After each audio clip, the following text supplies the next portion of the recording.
Jadi,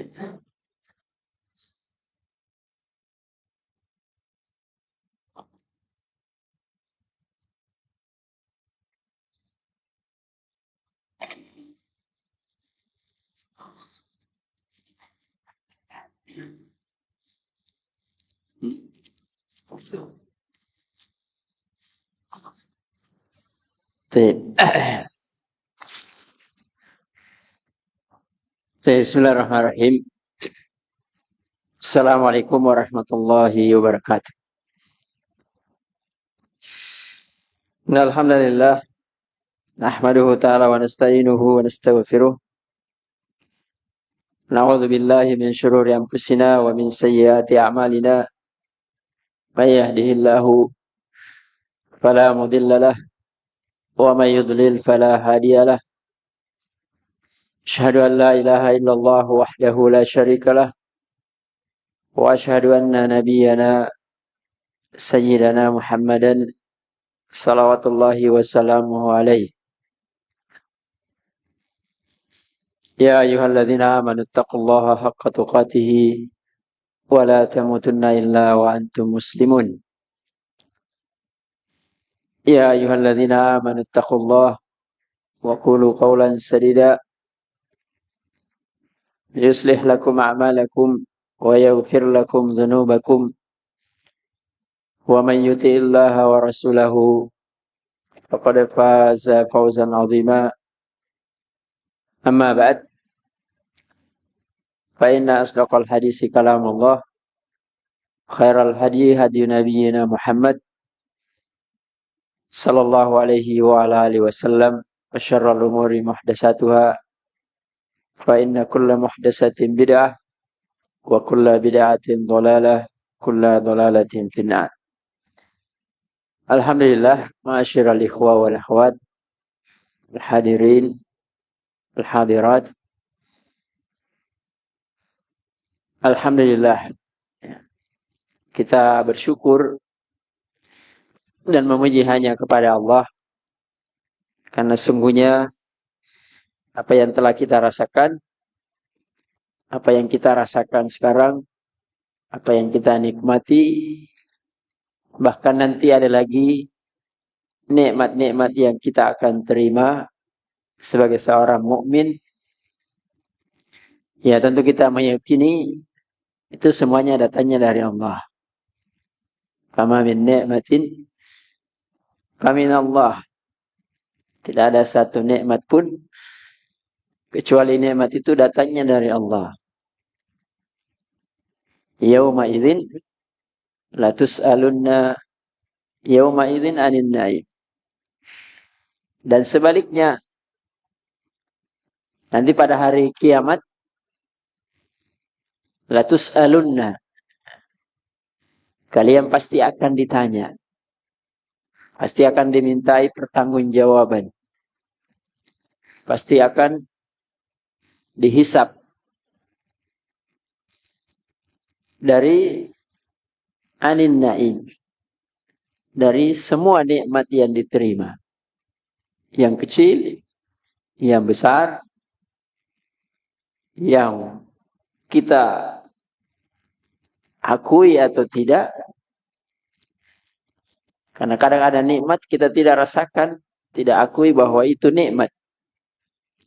Yang jelas pasti akan ditanya. Ya, karena itu hendaknya seorang muslim kalau dia ingin hidupnya tenang dan bahagia, ya selalu mengingat nikmat Allah. Dan nikmat itu bentuknya sangatlah banyak dan beragam. Dan kita tahu semua bahwa di antara seluruh nikmat, nikmat yang terbesar adalah nikmat iman. Sebagaimana nanti akan kita sebutkan hadisnya. Ya, jadi hadirin yang berbahagia, ya kita juga bersyukur bahwa kita bisa bermajelis dalam suasana yang aman, tenang, bahkan nyaman tempatnya. Kita bisa bayangkan, mudah-mudahan tidak terjadi di tempat kita. Kira-kira bagaimana kondisi ya saudara-saudara kita di Palestina. Ya bisa dibayangkan. Untuk berlindung saja orang mengatakan tidak ada lagi tempat yang aman untuk berlindung. Apalagi mau belajar. Jadi memikirkan untuk selamat saja itu sangat susah. Ya, jadi kita aman, tentram, nyaman. Itu nikmat yang luar biasa. Karena itu selalu diwanti-wanti agar orang yang berakal, apalagi mengaku dirinya beragama, ya jangan merusak keamanan. Ya, karena keamanan itu mahal. Paling mahal setelah ya nikmat iman. Bahkan orang mungkin mau sholat, masjid pun bukan tempat yang aman untuk berlindung. Ya, jangankan aman untuk belajar, untuk berlindung saja tidak. Ya ini kan bisa dibayangkan. Karena orang akan bersyukur ketika dia melihat yang dibawanya. Ya bukan dibawanya dalam masalah harta saja. Dalam banyak hal. Ketika kita sehat, lihat orang sakit. Ketika kita makan, lihat orang yang susah makan. Walaupun ada makanannya. Bahkan sebagian orang berlimpah makanannya. Bisa dia makan apa saja. Bisa dia beli. Tapi dia tidak bisa makan. Jadi kalau kita tidak sanggup beli banyak makanan, tapi masih bisa makan, ya itu nikmat yang ya luar biasa. Nah, kita bisa bermajelis, berkumpul, yaitu nikmat. Ya dan segala macam, ya hanya mengingatkan sebagai ya pendahuluan. Yang kedua, manusia itu makhluk yang paling unik.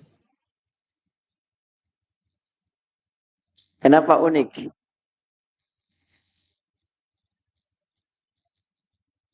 Karena manusia kan suka cari yang unik-unik. Kalau lihat burung yang paling unik dari sisi bisa bicara, dicari kan? Burung apa? Burung beo. Nah, kalau sudah bisa, Assalamualaikum.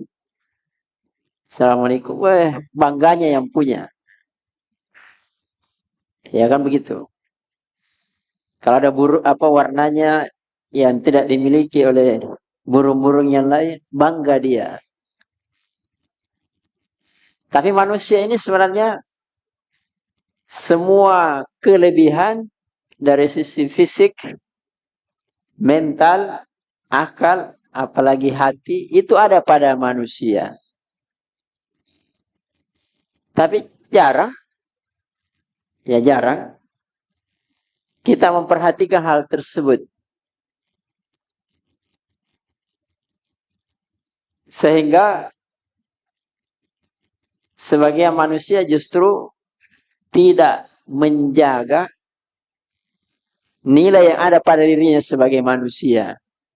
Justru dia lalai. Orang lebih pelihara ayamnya. Jagai ayamnya. Bahkan sebagai manusia jagai kudanya. Jagai anjingnya. Sekarang ada lagi kucing. Segala macam. Lebih daripada menjaga dirinya. Nah, itulah uniknya manusia. Padahal apa yang dia miliki itu tidak ada apa-apanya dibanding dengan kucing ini, dengan ayam ini, dengan apa peliharaan-peliharaannya, tidak ada apa-apanya. Karena kadang dia luput dari memperhatikan dirinya. Ya padahal dia adalah makhluk yang ahsanu taqwim. Laqad khalaqnal insana fi ahsani taqwim. Kami telah ciptakan manusia dalam bentuk yang paling bagus. Tidak ada lagi yang lebih bagus daripada manusia. Karena itu cari di seluruh dunia ini makhluk yang paling bagus. Sandingkan dengan manusia yang paling jelek. Tetap manusia itu lebih bagus.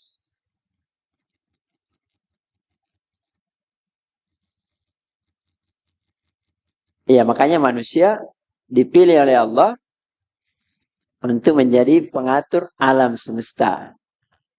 Karena dia adalah makhluk yang paling lengkap dari sisi penciptaannya dari seluruh makhluk yang Allah ciptakan. Nah, karena itu manusia dilengkapi dengan jasmani dan rohani. Ya, jasmani dan rohani. Ada kebutuhan jasmani, ada kebutuhan rohani. Kebutuhan jasmani kita butuh makan, butuh minum, butuh pakaian, butuh tempat tinggal, butuh pendamping, kebutuhan biologis, dan seterusnya dan seterusnya. Tapi manusia juga butuh kebutuhan rohani. Butuh nasihat, butuh ta'lim, butuh zikir, butuh hal-hal yang menyehatkan rohaninya. Tapi yang unik dari manusia, kadang dia lebih perhatikan kebutuhan jasmaninya daripada rohani. Padahal jasmani itu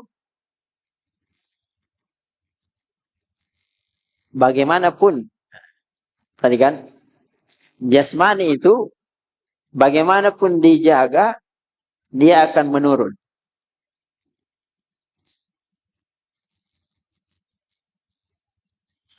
Coba lihat yang sudah tua. Biar herbal 1 liter per hari. Tetap akan turun. Cuma ada yang lambat turunnya. Tapi tetap akan turun. Berbeda dengan rohani. Rohani itu kalau dijaga, semakin dijaga. Walaupun jasmani ini menua, rohaninya semakin naik. Semakin tinggi, semakin tinggi, semakin tinggi. Karena itu manusia bisa melebihi derajat malaikat. Karena malaikat tidak ada bebannya. Hanya taat saja, tidak ada cobaannya. Tidak ada ujiannya. Tapi manusia diuji. Untuk apa? Untuk menaikkan derajat rohaninya.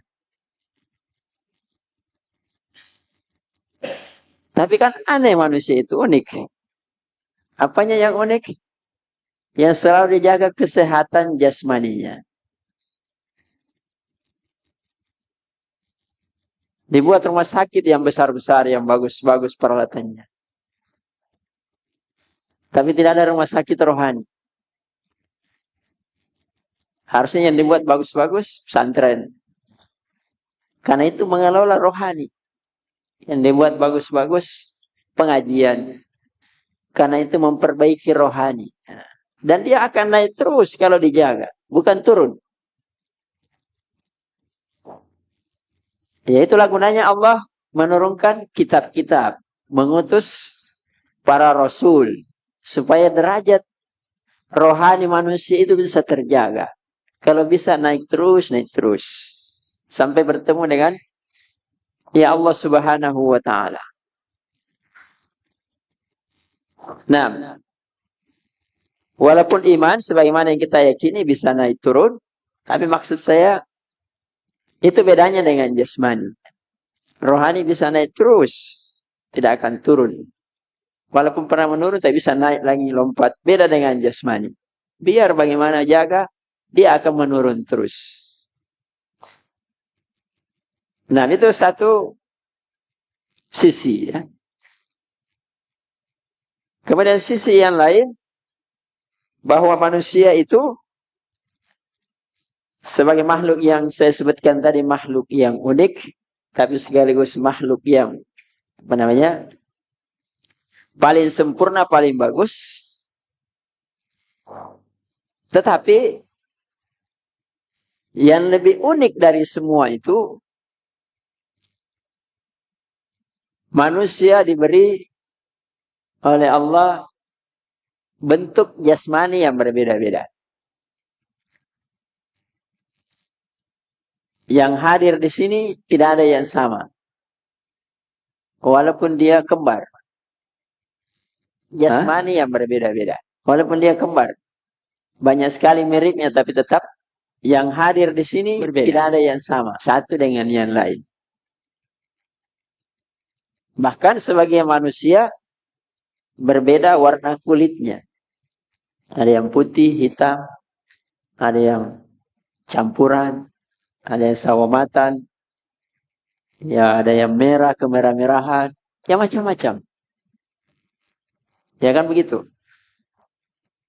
Kalau kita lihat orang Eropa beda dengan orang Asia, beda lagi dengan orang Arab, beda lagi dengan orang Papua, orang Afrika, beda lagi dengan orang Kutub, dan sebagainya dan sebagainya. Beda-beda.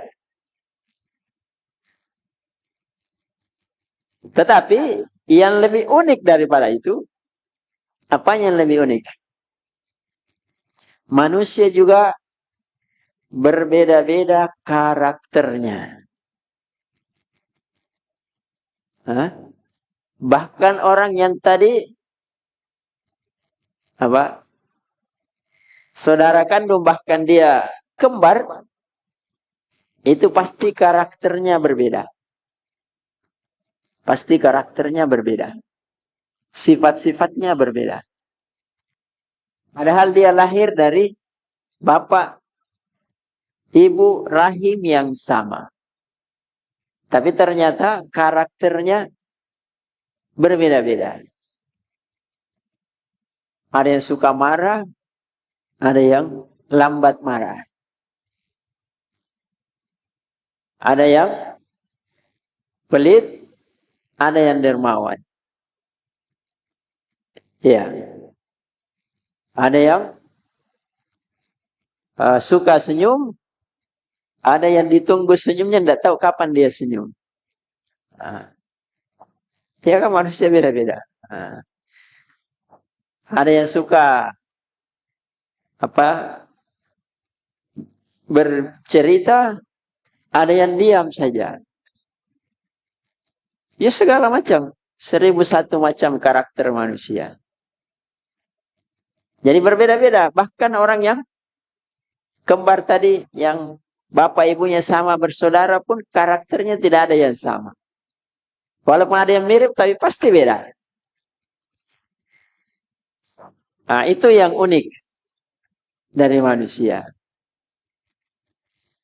Karena itu Rasulullah Sallallahu Alaihi Wasallam itu sudah menggambarkan kepada kita hakikat tersebut. Ini kita bicara usul dulu ya. Sebelum nanti masuk untuk memperbaiki karakter dan akhlak. Dalam Sunnah At-Tirmidzi, Rasulullah sallallahu alaihi wasallam sudah menggambarkan, Inna Allaha lamma khalaqa Adam fi kuf'in min jami'i turabil ard. Sesungguhnya Allah ketika menciptakan Adam. Adam itu diciptakan, kata Rasul sallallahu alaihi wasallam, dari segenggam tanah. Tapi tanah ini, kata Rasulullah, walaupun segenggam, tapi ini dicampur dari seluruh tanah yang ada di muka bumi. Kita perhatikan tanah. Tanah kan macam-macam juga. Ada tanah gambut, Ada tanah berpasir, ada tanah warna putih, ada yang hitam, ada yang merah, ada yang keras, segala macam. Tanah macam-macam ya. Jadi Allah ketika menciptakan Adam, memang diramu sedemikian rupa dari segala macam tanah tersebut. Akhirnya ketika lahir manusia, kata Nabi, faminhum al-ahmar, wal-abyad, wal-aswad, wa baina dzalik. Maka di antara mereka ada yang merah, ada yang putih, ada yang hitam, ada yang antara merah dan hitam, antara putih dengan hitam, dan segala macam. Dan di antara mereka wasahlu wal hadzal. Di antara mereka ada yang mudah dan ada yang susah. Ya begitulah karakter manusia. Ternyata kita ini punya karakter yang berbeda karena memang kita diciptakan dari campuran tanah yang sedemikian berbeda juga karakternya. Sehingga ketika muncul manusia, manusia juga berbeda-beda karakternya. Itu yang unik.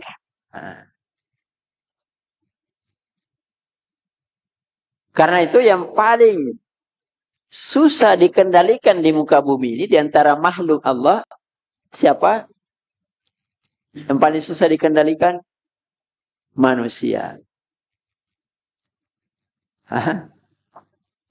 Yang paling susah diatur? Manusia.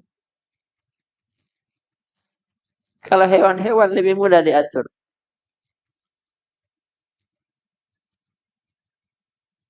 Dari manusia paling susah.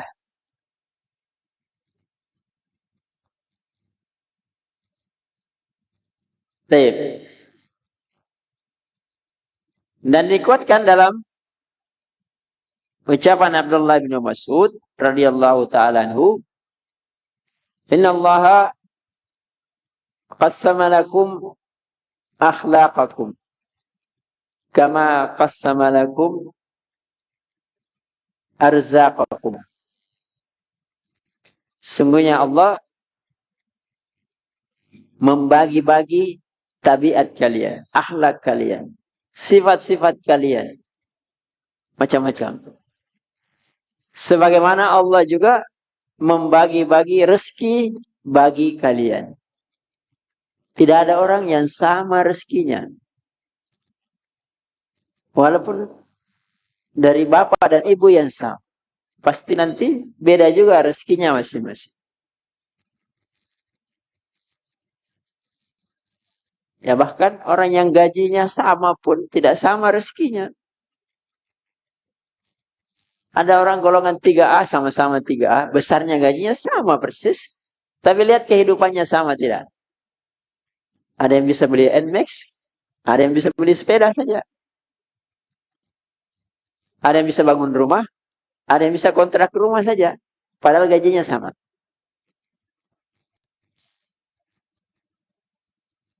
Ya karena itu sudah ketentuan dari Allah. Allah sudah bagi-bagi sedemikian rupa. Jadi rezekinya macam-macam. Tidak sama.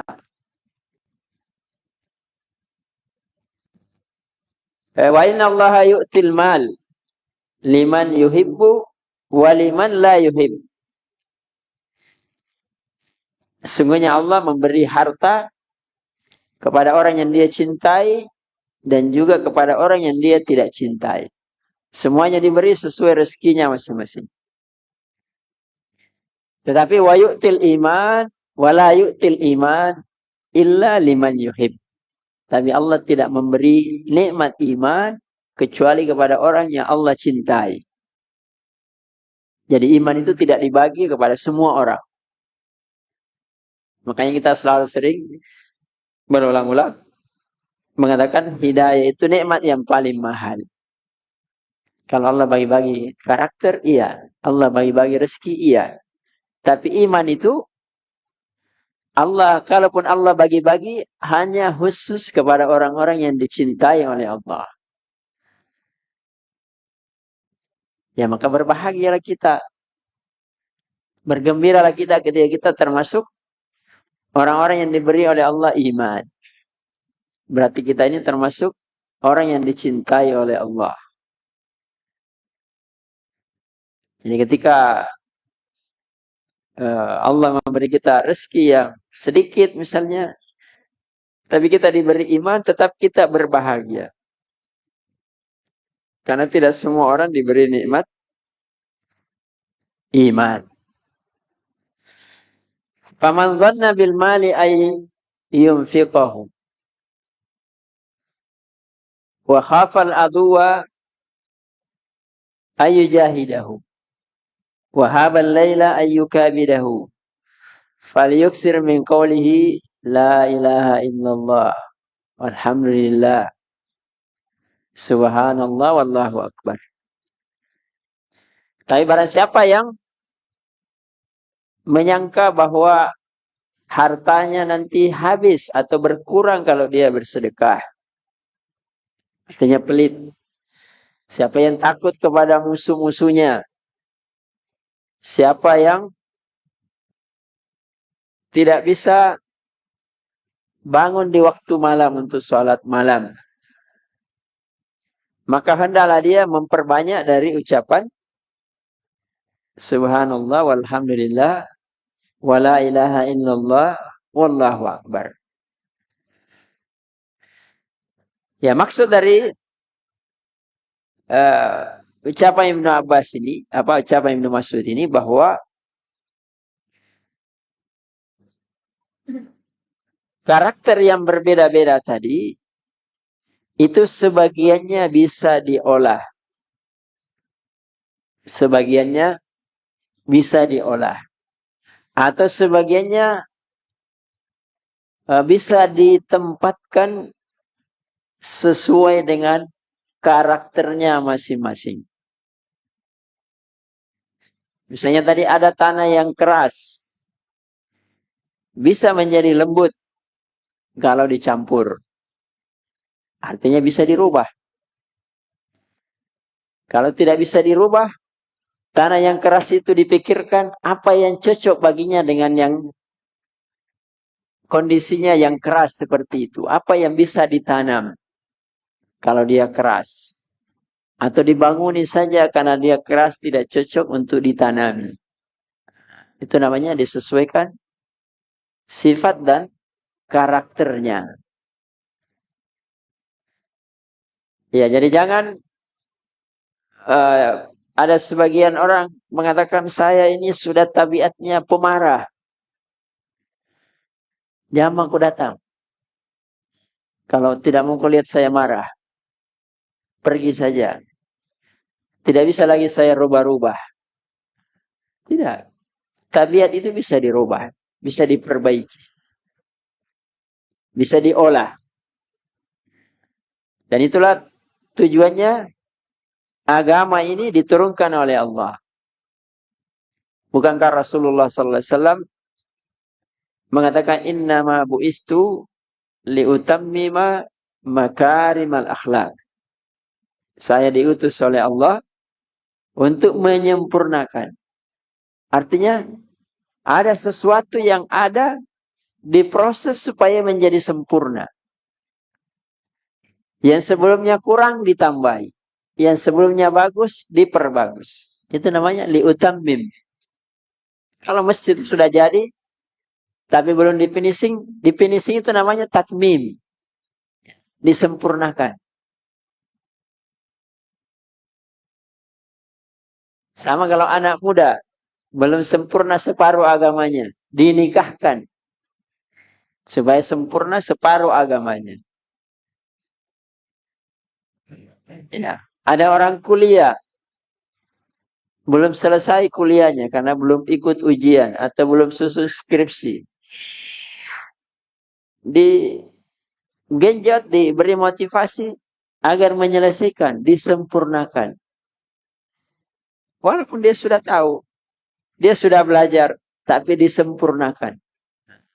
Karena itu di zaman jahiliyah punya akhlak-akhlak yang mulia. Tapi datang Islam, disempurnakan akhlak tersebut menjadi lebih mulia. Iya. Nah, jadi kita ini beragama supaya yang saya gambarkan tadi, sifat kemanusiaan kita ini, khususnya rohani kita, nanti menjadi lebih baik. Nanti menjadi lebih sempurna yang mampu kita lakukan. Itulah tujuannya kita beragama.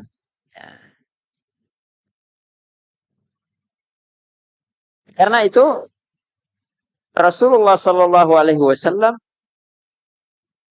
dalam banyak hadis itu menyinggung untuk memberi motivasi, semangat untuk memperbaiki akhlak rohani dibandingkan dengan memperbaiki jasmani atau harta benda.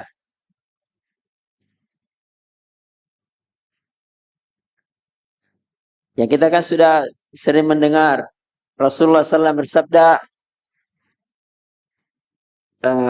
Inna ahabbakum minni wa akrabukum ilayya manzilatan yaumal qiyamah ahasinukum akhlaqan. Semuanya yang paling saya cintai nanti di hari kemudian di antara kalian yang tadi berbeda-beda, fisiknya, berbeda-beda karakternya, berbeda segala hal, tidak ada yang sama. Tapi nanti kata Nabi yang paling saya cintai di antara semua kalian itu, walaupun nanti saya pilih orang mukmin, kan sudah ada pilihan, tapi pilihannya masih umum. Nanti ada pilihannya lagi. Di antara orang yang saya beri nikmat itu, nikmat iman, yang paling saya cintai, dan nanti paling dekat duduknya dengan saya adalah yang paling bagus akhlaknya di antara kalian. Jadi Nabi tidak mengatakan yang paling banyak salatnya. Walaupun salat itu bagian dari keimanan. Yang paling banyak sedekahnya. Ya. Yang paling banyak ibadah-ibadah yang lainnya. Tapi Nabi mengatakan yang paling bagus akhlaknya.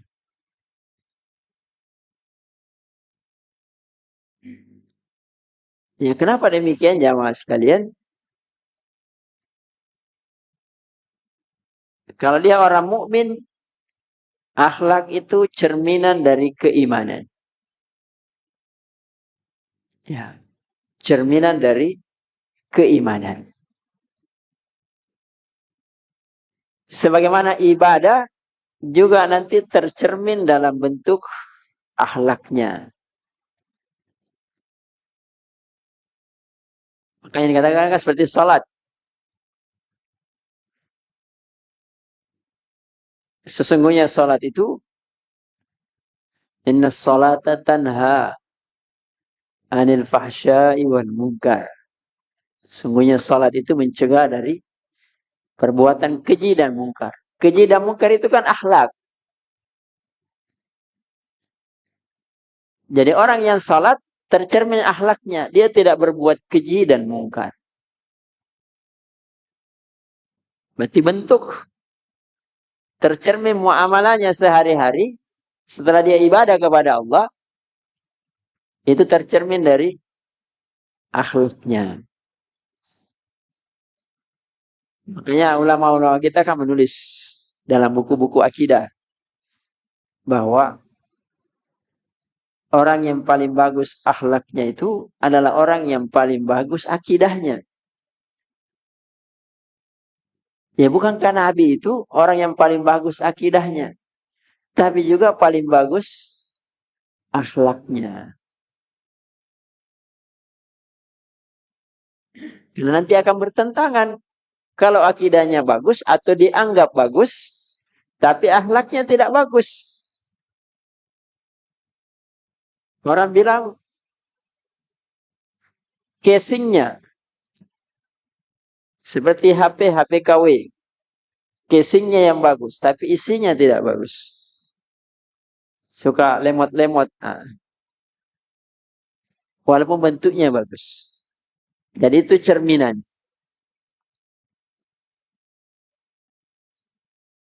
Jadi orang yang belajar tauhid juga harus belajar untuk memperbaiki akhlak. Bahkan Nabi Shallallahu Alaihi Wasallam, kalau kita belajar sirah nabawiyah, sebelum Nabi diberi oleh Allah wahyu, maka Nabi alaihi salatu wassalam itu dicuci hatinya 2 kali. Ya kan begitu, dicuci. Karena wahyu ini sesuatu yang mulia.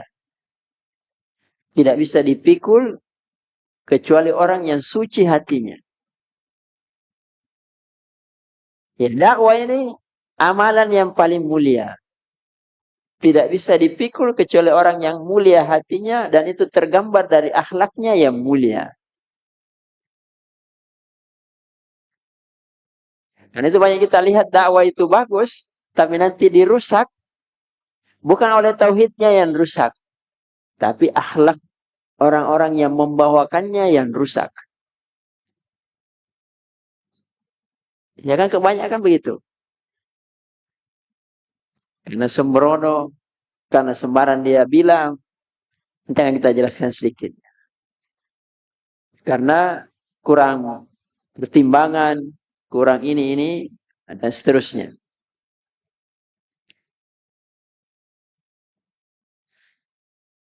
Kalau kita biasa masuk di kantor atau toko yang melayani orang banyak, pelayanan publik istilah orang sekarang, biasa di depan ada apa? Banner ya. Ada banner.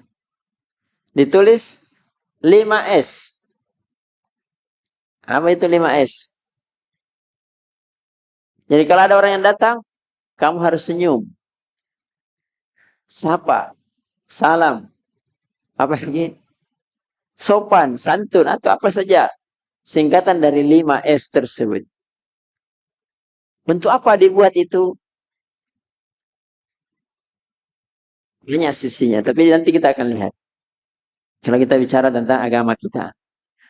Supaya orang yang datang itu, ketika melihat itu, apalagi nanti dibuktikan, dia merasa dihargai dan mau dilayani.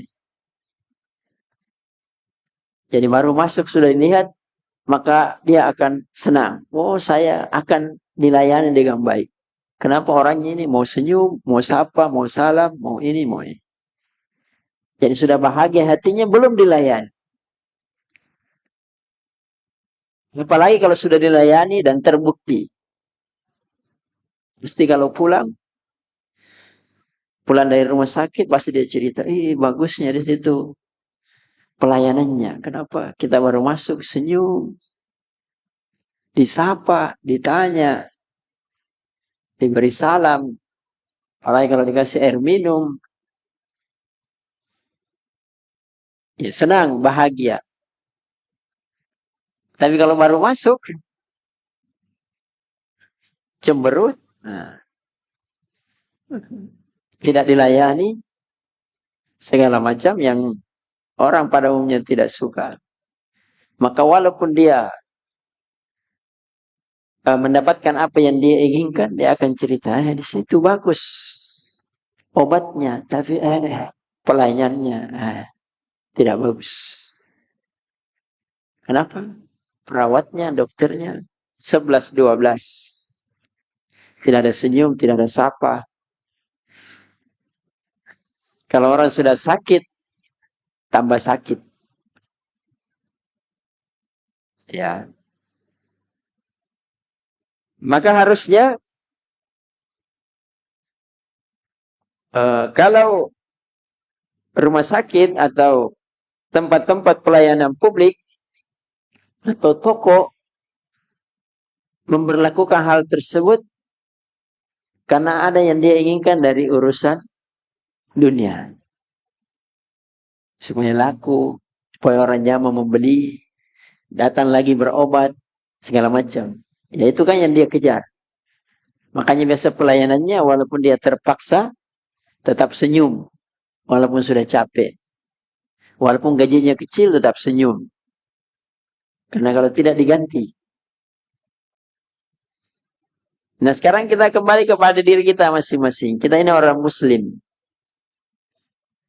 Orang muslim itu semua punya tanggung jawab berdakwah. Secara umum, walaupun ada yang punya tanggung jawab lebih khusus.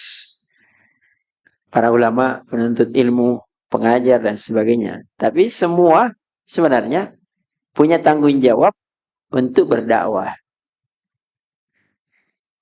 Ya dakwah yang paling murah dan paling gampang adalah apa? Tersenyum. Kan tidak dibayar. Tidak perlu ongkos. Tidak perlu juga pelatihan berbulan-bulan untuk bisa senyum. Iya. Tapi kita senyum. Kata Rasulullah sallallahu alaihi wasallam, perhatikan ya. Kata Rasulullah sallallahu alaihi wasallam, ittaqun nar walau bisyikki tamrah. Ini hubungannya dengan iman. Kenapa kita harus senyum? Atau kenapa harus menyapa atau bicara yang lembut? Karena materinya kan bicara lembut. Bersikap lembut. Kata Nabi, takutlah kalian dari api neraka. Walaupun hanya bersedekah dengan apa? Ya, sepotong satu biji korma itu dipotong. Sepotongnya itu namanya bisyikki tamrah. Bisa separuhnya, bisa sepertiganya. Yang jelas potongannya kecil atau besar namanya syikki tamrah. Ini berlindung dari neraka walaupun kamu berbuat baik dalam bentuk sedekah sekecil itu. Fa'ilam tajid. Tapi kalau kamu tidak ada, apa kata Nabi? Fabi kalimatin thayyibah.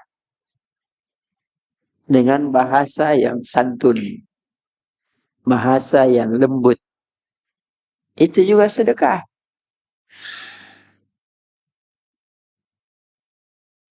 Jadi kita yang mendorong kita berbuat itu bahasa iman, bukan bahasa marketing. Walaupun dakwah ini juga butuh marketing. Nah.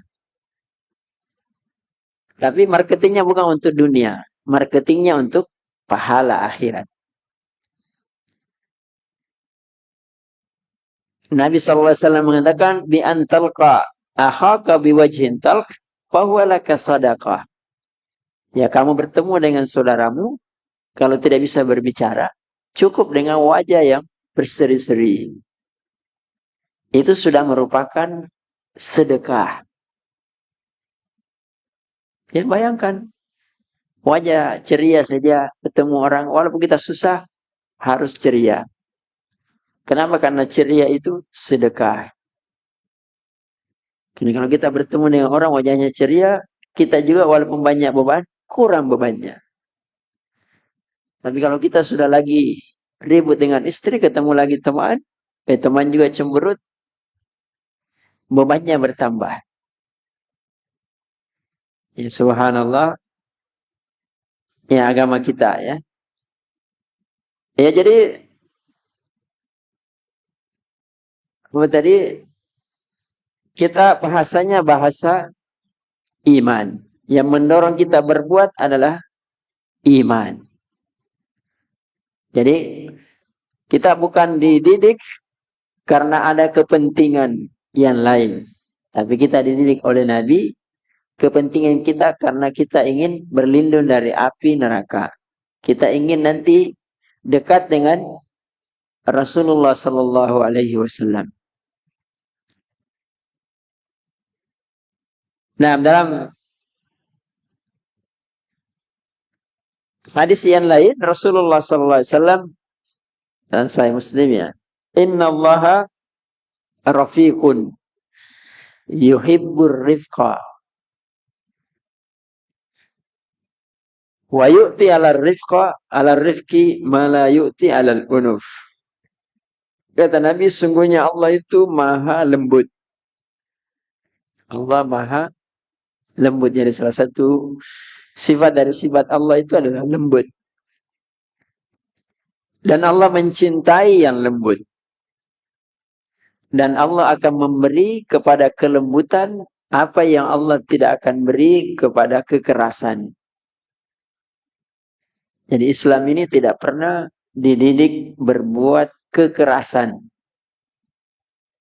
Bahkan Nabi SAW mengatakan, "Idza qataltum fa ahsinu al-qatla."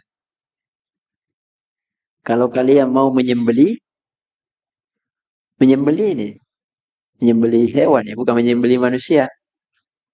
Menyembelih hewan seperti ayam, sapi, maka buatlah sembelihanmu itu sembelihan yang paling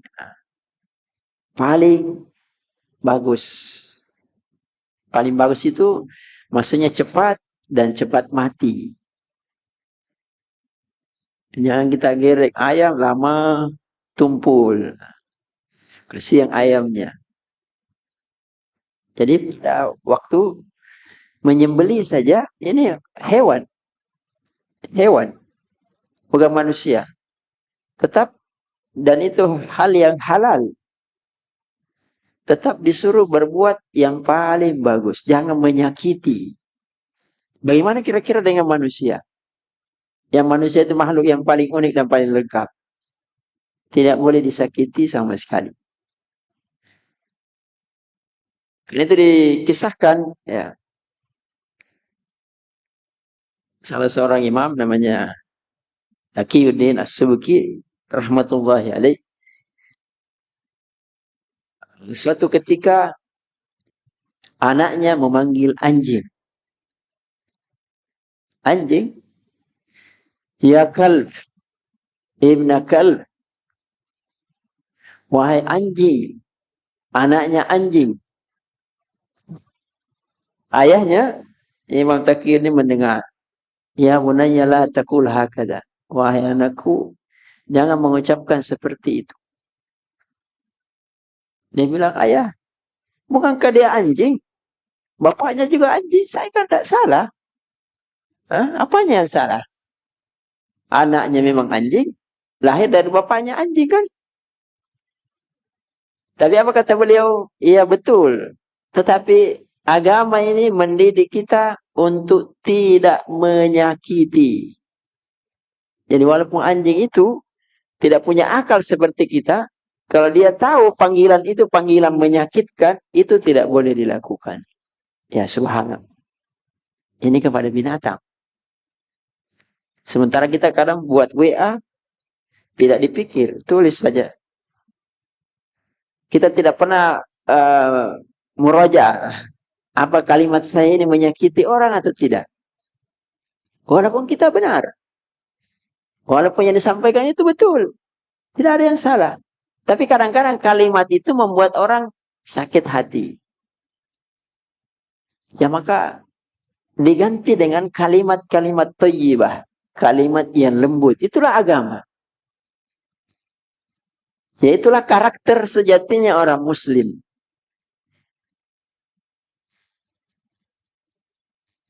Ya, bukan sebagaimana kata orang, dia mau marah atau tidak, dia tersinggung atau tidak, itu urusannya. Ya betul, itu urusannya. Tapi nanti kamu juga dimintai pertanggungjawaban dari urusanmu. Karena menjadi sebab, ya orang lain menjadi sakit. Nah, orang muslim kan disuruh menjadikan orang lain itu selamat. Ya, orang lain selamat. Bukan kita ini selalu berpikir, itu urusan orang. Dah.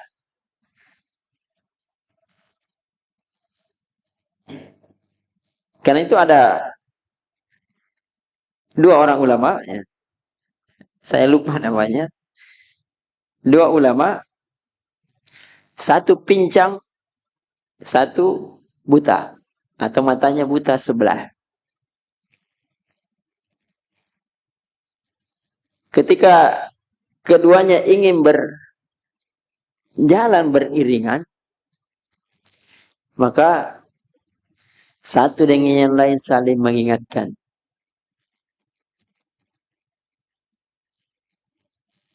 Ini kan serba salah. Kalau yang di depan yang buta atau yang matanya buta satu membawa yang apa tadi satu yang pincang, kurang pas. Kalau yang pincang di depan, yang buta di belakang juga kurang pas. Nanti orang bilang, kenapa yang pincang di depan? Kalau yang buta, kenapa yang buta di depan? Ya, maka yang buta ini mengatakan, ya Syekh, kita jalan saja. Kalaupun nanti orang komentar segala macam begini dan begini, ya itu kan pahala bagi kita.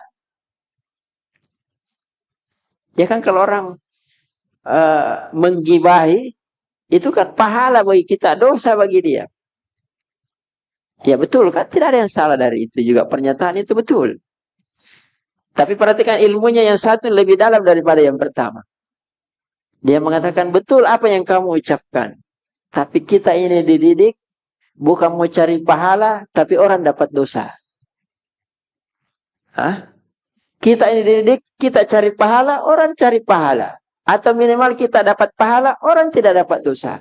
Itulah Muslim. Jadi kalau begitu kita jalan berbeda jalan. Supaya tidak jadi komentar itu. Nah, kamu lewat sana, saya lewat sini. Tidak ada yang komentar yang miring. Itulah namanya agama. Al-Muslim man salim al-muslimuna min lisanihi wa yadihi. Al-mu'min man amina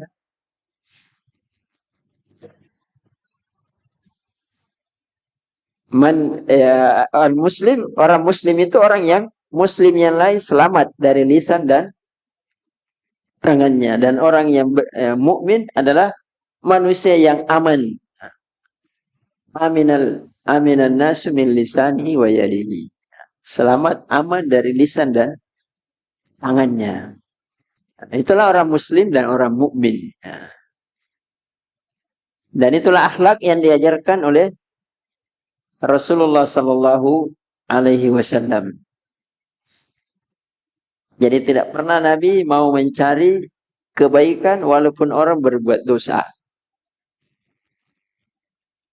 Itu prinsip.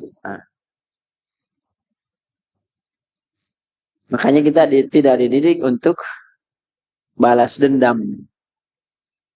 Ya, balas dendam. Tapi kita dididik ittabi'is sayyi'atal hasanah tamhuha. Ikuti kejelekan dengan kebaikan. Niscaya kebaikan itu menutupi kejelekan. Jadi walaupun perang, musuh, sudah jelas musuh, kita dilarang balas dendam. Makanya membunuh pun ya cukup mati saja. Tidak perlu dicincang, ditambah yang tidak-tidak. Itu tidak boleh. Tidak boleh membunuh wanita, anak-anak. Itulah karakternya orang muslim. Walaupun betul musuhnya, walaupun musuhnya memperlakukan dia lebih daripada itu, dia tidak akan membalas seperti itu. Nah, kemudian jamaah sekalian,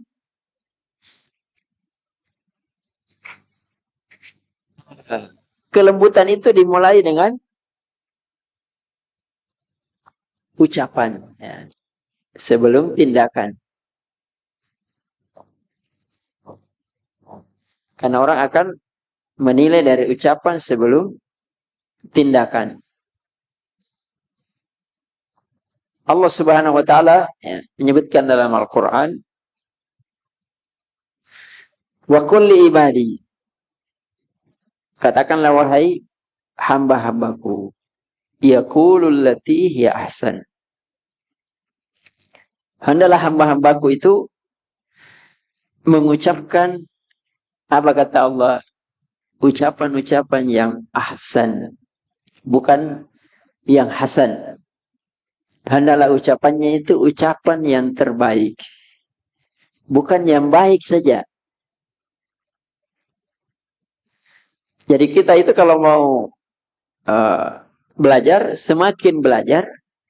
semakin memilih mana yang lebih baik. Saya mengucapkan A, mengucapkan B, mengucapkan C. Sama-sama baik. Tapi kita kemudian kita pilih mana yang terbaik di antara 3 ucapan ini.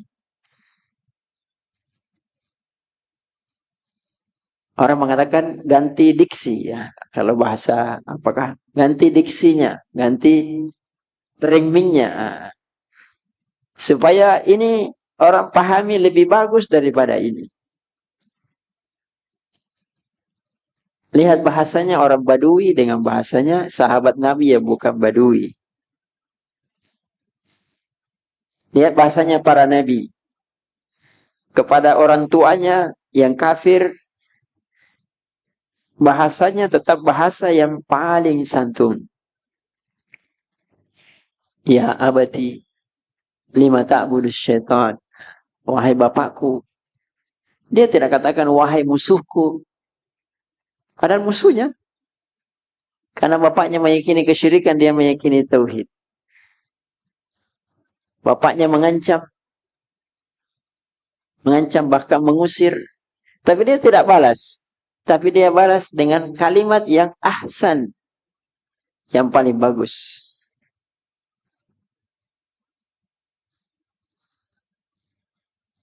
Inna syaitana. Kenapa harus dipilih? Dan selalu orang berhati-hati memilih ucapan. Inna syaitana yanzi'u bainahum. Karena semuanya syaitan itu suka mengadu domba. Suka membuat permusuhan. Dan betapa banyak permusuhan itu asalnya dari kata saja, kalimat saja. Iya kan? Banyak orang suami istri bercerai gara-gara apa? Ucapan yang tidak terkontrol. Padahal tidak ada masalah. Padahal mungkin maksud suaminya bagus, maksud istrinya bagus, tapi ucapannya, pemilihan katanya yang tidak bagus. Sampai ribut. Bahkan ada sebagian sampai bercerai. Apalagi orang yang berdakwah. Harus lebih ekstra lagi dalam memilih kata-kata. Jangan sampai sembarang kata diucapkan temannya yang dulunya sama-sama berdakwah hanya karena salah paham, akhirnya dikasih kata-kata yang kurang bagus, akhirnya berpisah betul. Hanya karena kata-kata saja. Karena itu yang ditunggangi oleh syaitan. Inna syaitana kana lil insani aduwwan mubina. Allah sudah mewanti-wanti. Sungguhnya syaitan itu bagi manusia adalah musuh yang nyata. Selalu mencari bagaimana caranya manusia ini bermusuhan. Karena kadang dia hadir di majelis, keluar bercanda, bubar majelisnya, tidak datang lagi. Kenapa? Hanya karena kata-kata saja satu. Jadi orang harus ekstra ya. Maksudnya kita ini dididik, kalaupun dulu kurang perhatian, ya setelah belajar diperhatikan lagi. Jangan sembarang bicara, jangan sembarang mengeluarkan kalimat-kalimat yang bisa menimbulkan salah tafsir, akhirnya memunculkan perselisihan, akhirnya memunculkan permusuhan. Kalau tidak bisa, apa yang dilakukan? Ya kan sudah sering kita dengar hadisnya. Man kana yu'minu billahi wal yawmil akhir falyakul khairan aw liyasmut. Siapa yang beriman, ini kan digandingkan dengan iman. Siapa yang beriman kepada Allah dan hari kemudian, adalah dia mengucapkan yang baik. Tadi maksudnya itu yang terbaik. Kalau dia belum dapat, dia tidak tahu, dia tidak mengerti, maka hendaklah dia diam saja. Itu jalan selamat. Jadi bukan dididik jadi pendiam, bukan. Kalau begitu kita diam saja, berubah semua jadi pendiam, tidak. Ya tidak ada nanti yang jadi pekerjaan kalau semuanya jadi pendiam. Tapi maksudnya dipilih. Kata-katanya, kalimat-kalimatnya yang baik. Bahkan yang terbaik. Supaya tidak menimbulkan perselisihan dan permusuhan.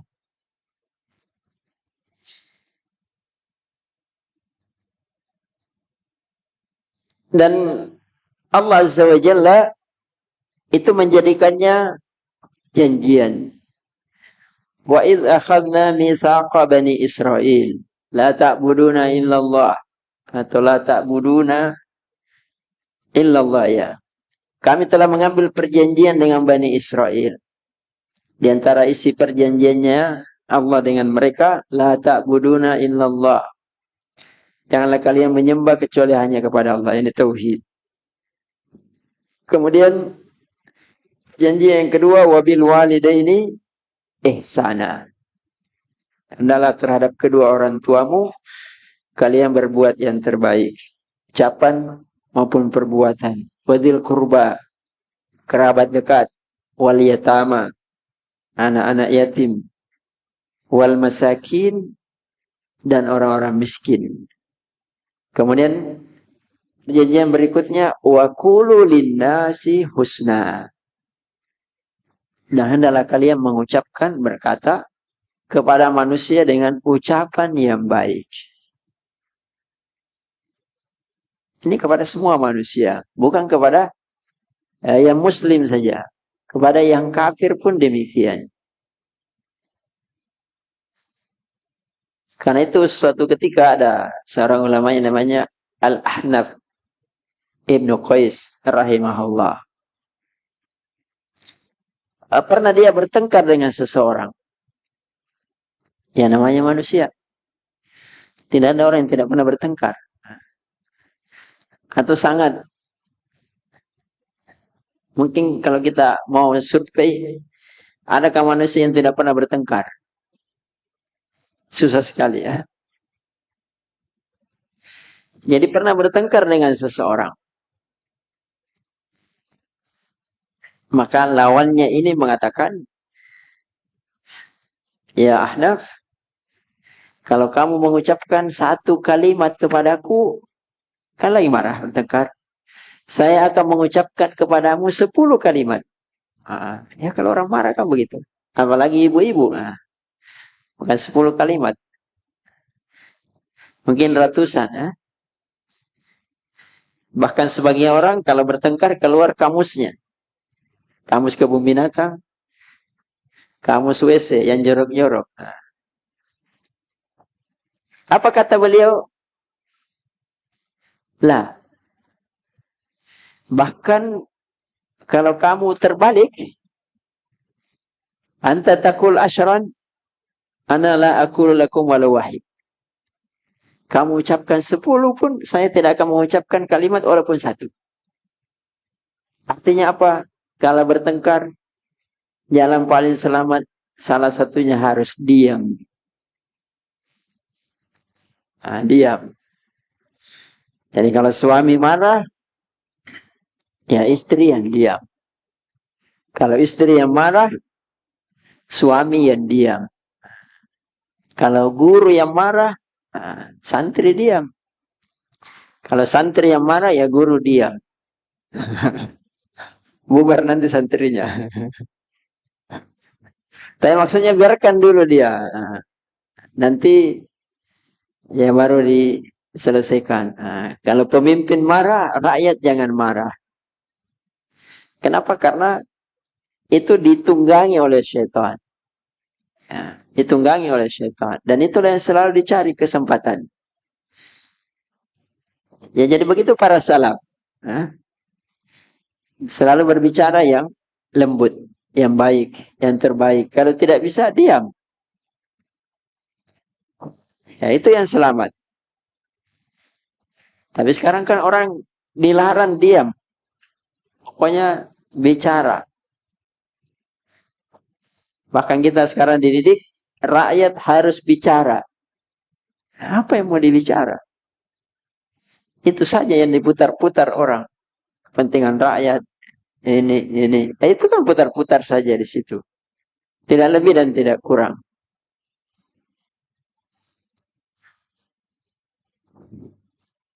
Nah, karena itu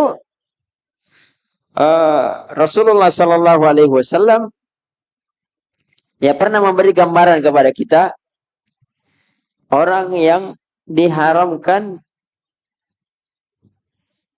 masuk neraka. Dalam hadis Ibnu Mas'ud radhiyallahu taala anhu, ya, Rasulullah SAW bersabda, "Ala ukhbirukum man yahrumu alaihin nar atau tahrumu alaihin nar." Maukah kalian saya beritahu orang yang haram masuk neraka atau neraka haram memakannya? Siapa orang tersebut? Maka sahabat menjawab, qalu bala ya Rasulullah. Ya Rasulullah, kami mau. Siapa orang seperti itu? Siapa yang tidak mau? Maka Rasulullah SAW menyebutkan 4 karakter sifat orang-orang yang tidak akan dimakan oleh api neraka. Tentunya setelah dia bertauhid. Dengan kalimat yang sangat ringkas. Kata Nabi, kullu qaribin hayyinin layyinin sahlan. 4 karakter. Jadi yang haram dimakan api neraka, kata Nabi, semua orang yang mempunyai karakter yang pertama, qarib. Artinya dekat. Qarib itu artinya dekat. Maksudnya, orang yang punya karakter dekat kepada siapapun. Baru ketemu orang merasa dekat. Biar baru ketemu. Apalagi kalau sering ketemu. Ada orang kan bertahun-tahun berteman. Kamu temannya itu. Iya. Terus? Tidak bisa Kak dia sama saya. Kenapa? Jangan bisa cerita. Nah. Tidak bisa dekat sama orang. Dan orang tidak bisa dekat sama dia. Nah, ini masalah.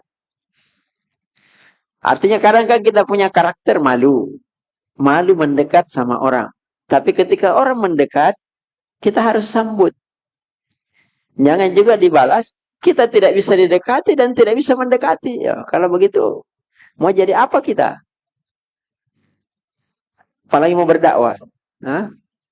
Tidak bisa didekati dan tidak bisa mendekat. Nah, mau hidup di hutan.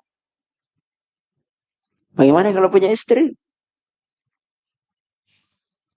Bagaimana kalau punya anak? Dia tidak bisa dekati anaknya, anaknya tidak bisa dekat. Nah, itu masalah. Ya. Jadi, belajarlah berakhlak seperti itu. Berusaha mendekat. Dan tujuannya di sini mendekat bukan karena ada udang di balik batu ya. Misalnya karena dia kaya, kita jadi dekat. Kalau miskin, Anda.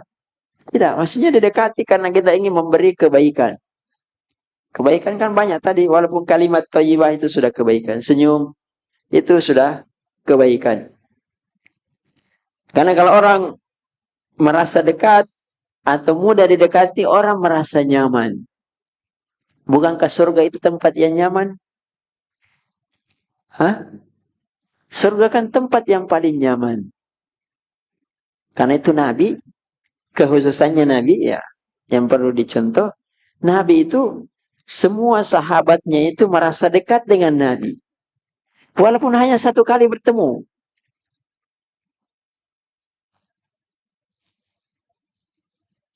Tapi ada sebagian karakter manusia, kalau ditanya siapa dia, tidak ada yang dekat. Nah, tidak pernah boncengan sama orang dan tidak pernah dibonceng sama orang. Ya kan ada manusia begitu, tidak pernah bonceng dan tidak pernah dibonceng. Tidak pernah meminjam dan tidak pernah dipinjami. Ada manusia begitu, punya motor, tidak pernah dipinjami orang dan tidak pernah meminjam. Jadi tidak ada yang dekat. Kayak dia hidup sendiri saja walaupun hidup di tengah manusia. Itu karakter yang kurang bagus. Padahal kan orang mukmin kan bersaudara. Bersaudara artinya apa? Hakikatnya bersaudara itu artinya dekat. Jadi walaupun kita tidak bersaudara nasab, jadilah orang mukmin yang bersaudara, qarib, mendekat. Karena itu kalau ada perselisihan, ada yang mendekat, walaupun ada yang menjauh. Kalau semuanya menjauh, ya semakin tidak pernah ketemu. Taib. Yang kedua, hayyin. Hayyin artinya mudah. Ada orang yang mudah. Mudah diajak bicara. Mudah ketika minjam. Mudah ketika membeli. Mudah ketika menjual. Kan ada yang terbalik. Kalau membeli, mau paling murah. Kalau menjual, paling susah.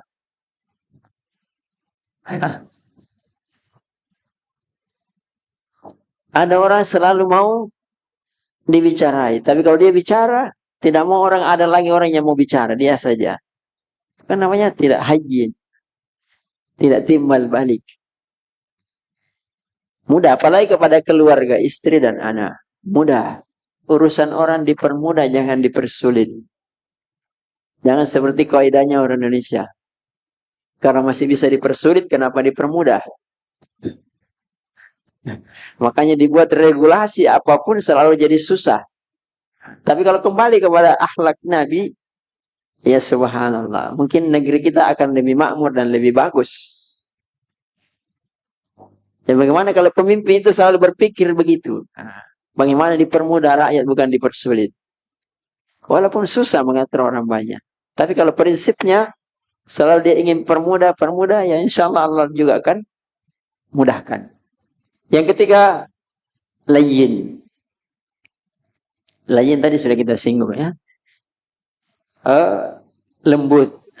Jangan kasar, jangan keras, jangan kaku.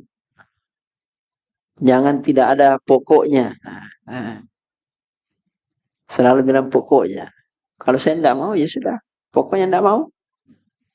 Kamu apa? Itu tidak boleh ya orang mukmin begitu. Kalaupun dia tidak mau, jangan dia ucapkan kalimat seperti itu. Itu kan kalimat yang menyakiti. Kalau tidak mau, ya diam saja. Saya tidak mau, sudah selesai. Jadi katakan layyin, lembut. Nabi kan orang yang lembut, tapi kalau tidak mau atau dilanggar larangan Allah, dia orang yang paling tegas. Ya, paling tegas. Kemudian yang keempat, sahlun. Ya.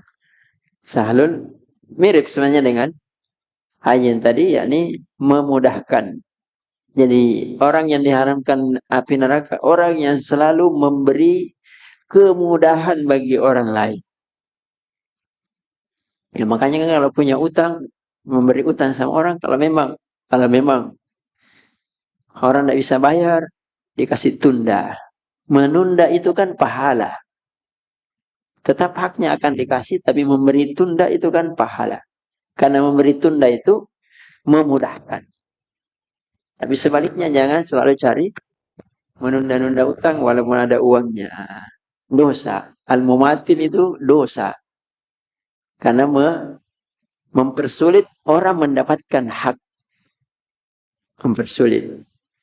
Justru yang terjadi kalau mau bagus sebaliknya. Belum jatuh tempo. Ini contoh kasus saja ya. Kasusnya juga ada di sini. Contoh kasus belum jatuh tempo sudah dibayar. Itu namanya mempermudah. Belum diminta sudah kasih. Mempermudah. Belum diajak dia sudah mengajak. Itu namanya mempermudah. Jangan terbalik, sudah diajak tetap tidak mau. Nanti diajak tidak mau. Diajak tidak mau. Tapi kalau dia mengajak memaksa. Ya, tempatnya neraka kan semua dipermudah. Ya makanya kan cocok Nabi bilang. Semua dipermudah. Orang baru mau makan, misalnya mau makan Musim apa sekarang? Durian, sudah ada duriannya. Duriannya yang paling bagus, yang paling matang, yang pokoknya yang paling bagus. Baru mau, sudah ada. Itu kan namanya mempermudah. Ya, makanya kalau mempermudah di sini karena mau surga. Bukan karena supaya orang juga mempermudah. Ini akhlak Nabi ya. Bukan selalu kita mau timbal balik. Kalaupun orang tidak memperlakukan sesuai dengan kita inginkan, tetap kita harus berbuat. Karena ini tuntutan dan tuntunan keimanan. Bukan timbal balik. Kalau kamu kunjungi saya kunjungi juga. Tapi kalau kamu tidak datang, lebih-lebih saya. Tidak. Orang mukmin tidak begitu. Kalau kamu kasih saya juga kasih. Kalau kamu tidak kasih, kulihat saja kamu tidak. Tidak boleh orang mukmin begitu. Itu bukan cirinya mukmin yang bagus. Baik. Kemudian sebagai pelengkap jamaah sekalian, ya. Karena itu Nabi Shallallahu Alaihi Wasallam kalau tadi diharamkan masuk surga, dengan semua bagian dari akhlak yang mulia ya. Nabi juga menjamin surga. Siapa orang yang dijamin surga? Salah satunya kata Nabi man yadman li baina lihyaihi wa baina fakhdaihi adman lahul jannah. Siapa yang bisa menjamin bagi saya di antara dua jenggotnya, maksudnya jenggot dengan kumisnya.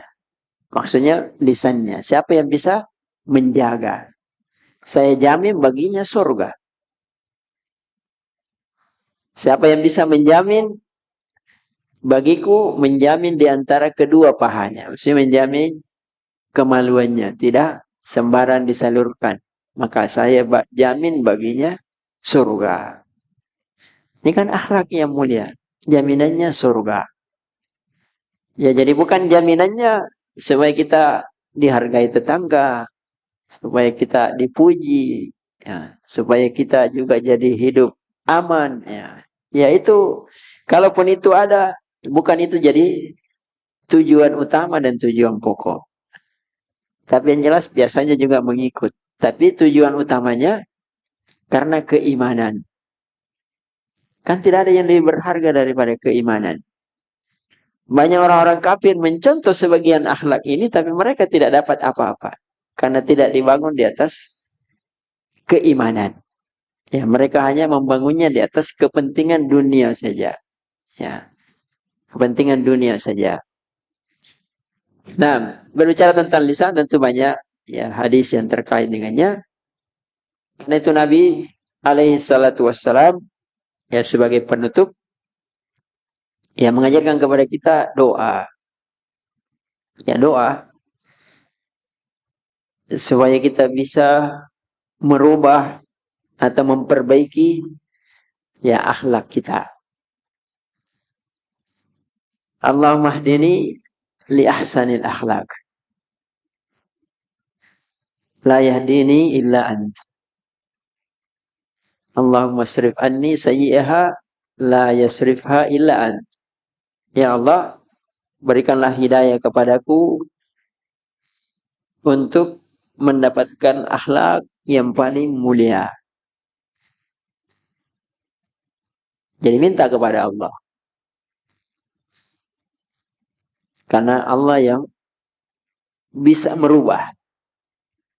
Walaupun kita mau, kalau Allah tidak mau, tidak jadi. Ya, tidak ada yang bisa memberi hidayah kepada akhlak yang mulia itu kecuali engkau.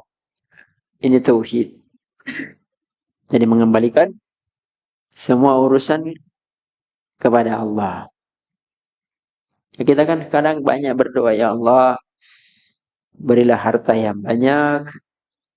Ya Allah, mudah-mudahan usahaku sukses. Ya, itu hal yang bagus, tidak tercela, tidak dilarang. Tapi jarang kita minta akhlak yang bagus. Kita bercermin, gagahnya saya. Nah, Apalagi kalau habis mandi, harum-harum. Apa yang dibaca kalau bercermin? Yang ada hubungannya dengan mukaddimah tadi. Allahumma hassin akhlaki kama hassanta khalqi. Ya Allah, perbaikilah akhlakku sebagaimana engkau membaguskan bentuk tubuhku. Ya, manusia kan bentuk tubuhnya paling bagus. Biar yang dianggap bukan orang yang paling gagah, bukan orang yang ganteng, tapi tetap ganteng. Nah, jadi diminta kalau bentuk badan kita ini bagus, harus seimbang. Perbaiki juga akhlakku ya Allah. Sebagaimana engkau telah membaguskan tubuhku. Karena nilai manusia bukan kepada bentuk tubuhnya. Tapi nilai manusia kepada akhlaknya. Innallaha la yanzuru ila ajsamikum. Walakin Allah yanzuru ila qulubikum wa a'malikum. Ya, semuanya Allah tidak melihat jasmani kalian. Gagah, tinggi, besar, keren, ya. Memuju keren. Ya.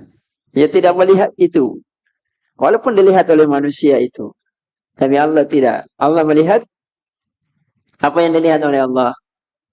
Qulubikum. Hati kalian.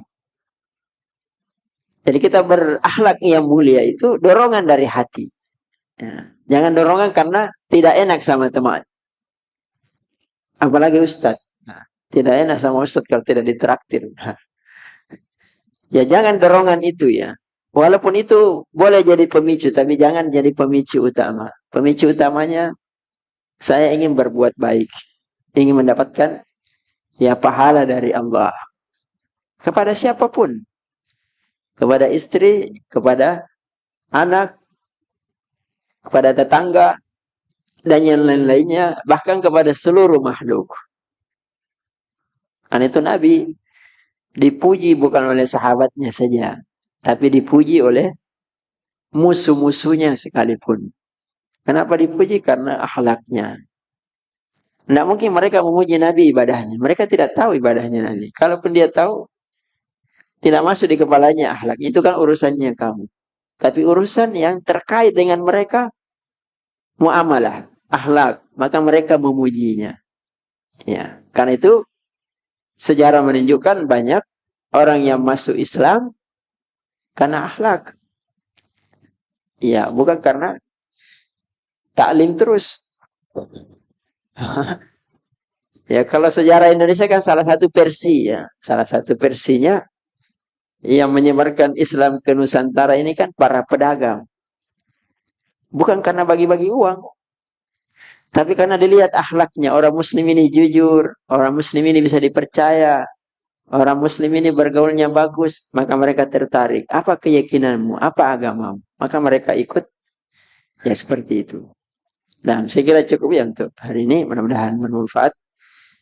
InsyaAllah nanti sore terkait dengan rumah tangga ya. Wallahu a'lam. Nasallahu subhanahu wa ta'ala ilman nafi'an wa rizqan thayyiban wa amalan mutaqabbala wa nasallahu subhanahu wa ta'ala ayarzuqana jami'an al-ikhlas bil qawli wal amal wa nasallahu subhanahu wa ta'ala ayyujannibana al-fitan ma dhahara minha wa ma batan wa nasallahu subhanahu wa ta'ala ayyuwaffiqana jami'an lima yuhibbu wa yardah. Sallallahu alaihi wasallam ala nabiyyina Muhammad wa ala alihi wa ashabihi wa man tabi'ahum bi ihsan ila yaumiddin. Subhana rabbika rabbil izzati amma yasifun. Wassalamu alal mursalin.